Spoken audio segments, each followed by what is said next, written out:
Mga kalingap, ito pa ang mga YouTube channel na dapat nating suportahan. Associate Kalingap Reactors. Please subscribe. MSG Channel.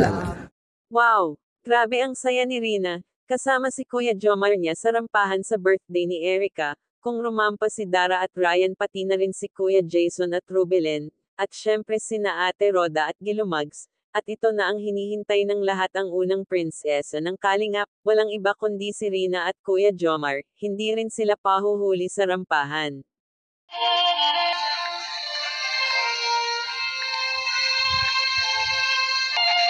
The biggest round of applause again to Dara and Patrick. And now, let's welcome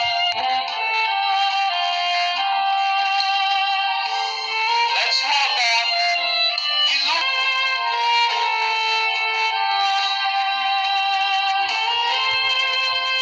We also have Jomar and Reina.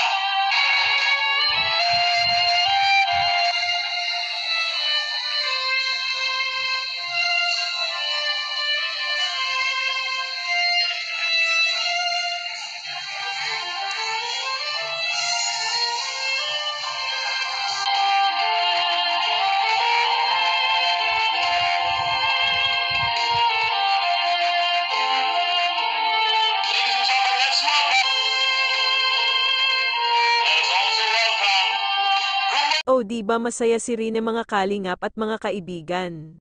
Kumaway-kaway pa siya, ayos yan, makakabuti sa kanya para naman malibang. Palagi siyang isasama kung saan ang may okasyon or kung saan ang mission ng kalingap.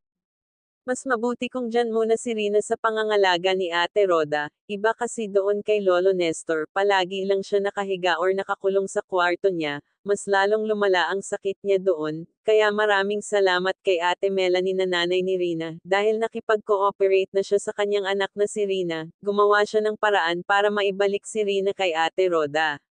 Maraming salamat din po kay Kalingap Rab at Ate Roda at Kuya Val at Ate Edna.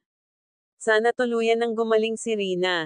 You can get you off of my mind. Are you still thinking about me?